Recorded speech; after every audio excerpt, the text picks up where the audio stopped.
បានជាជនផ្ដាច់ការដែលជួយដោយមិនលាក់លៀមមិនស័ក្តិសមជាកូនប្រុសពីរបំពេញអំណាចមិនគោរពព្រះចៅអធិរាជឧក្រិដ្ឋកម្មរបស់អ្នកមិនអាចអត់អន់ឲ្យបានទេឆ្មាំនិរទេសទាំង3នាក់នេះទៅព្រំដែនជាអចិន្ត្រៃយ៍ព្រះចៅអធិរាជជំហាមេត្តា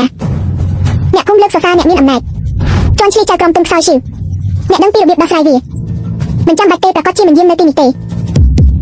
នាំពួកគេទៅគុកកងឹតទុកឲ្យយើងជាមហាអធិរាជតោះទុកឲ្យខ្ញុំឈប់សម្រាកបន្ទាប់មកមន្ត្រីនេះនឹងដកចេញឥឡូវនេះបន្តទៅទៀត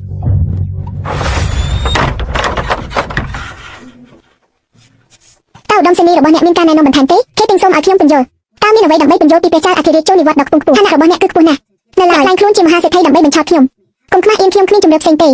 អ្នកមើលងាយអធិរាជខ្លាំងណាស់ហេតុអ្វីបានជាខ្ញុំស្អប់ព្រះអង្គតើអ្នកមិនយល់ទេនោះហើយជាមូលហេតុដែលខ្ញុំមិនហ៊ានបង្ហាញអត្តសញ្ញាណពិតរបស់ខ្ញុំដូច្នេះនេះជាកំហុសរបស់ខ្ញុំពេលនេះកំហុសរបស់ខ្ញុំទាំងស្រុងគេពេញរំងាប់កំហឹងរបស់អ្នកបានប្រកាសនៅពេលនោះថាតំណែងរបស់អធិរាជដាវជ័យជាកម្មសិទ្ធិរបស់រូវីជីដូនពិតរបស់រូវីដូច្នេះបានឲ្យខ្ញុំដកចេញពីបល្ល័ង្ករបស់អធិរាជដាវជ័យពេលដែលអ្នកដទៃធ្វើបាបខ្ញុំអ្នកបានមកយ៉ាងលឿនទៅរកជំនួយរបស់ខ្ញុំអ្នកទទួលយកអត្ថប្រយោជន៍ទាំងអស់របស់ Keping ខ្ញុំខុសសូមស្មោះចិត្ត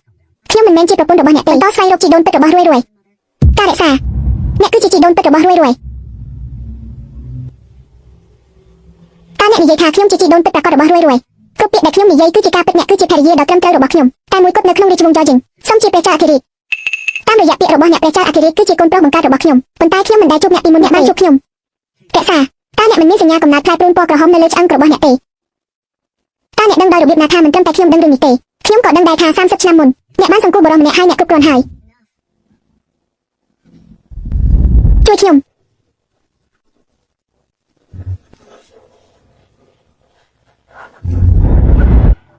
បរិមនោះមកពីក្រោយគឺអ្នកវាគឺជាខ្ញុំនេះតើនេះពិតជាពិតមែនខ្ញុំបានផ្ញើពាក្យទៅកាន់អធិរាជនឹងរួយពួកគេនឹងមកដល់ឆាប់នេះព្រះវរបតាអធិរាជយាយចាប់ពីពេលនេះទៅខ្ញុំនឹងក្លាយជាចៅប្រុសពិតរបស់យាយបតាអធិរាជ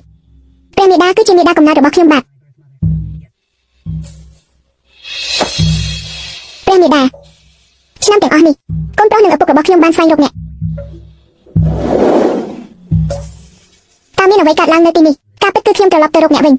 ប៉ុន្តែបានរកឃើញតែកូនប្រុសរបស់យើងដូច្នេះខ្ញុំបាននាំគាត់មកវិញដូច្នេះកូនប្រុសរបស់ខ្ញុំមិនត្រូវបានឆ្កែចោទចាប់នោះទេគាត់នៅរស់Kepingល្អណាស់អ្នកមិនខឹងខ្ញុំទេបន្ទាប់ពីទាំងអស់ដែលយើងបានស៊ូទ្រាំឥឡូវនេះខ្ញុំជឿថាការមានគ្រួសារយើងមានសុវត្ថិភាពនិងរួបរวมគឺជាអ្វីដែលសំខាន់បំផុតអស្ចារ្យណាស់ទីបំផុតខ្ញុំមានគ្រួសារពេញលេញព្រះមេតាបានឲ្យយើងត្រឡប់ទៅវាំងវិញយាយមកផ្ទះហើយតោះទៅផ្ទះតោះទៅ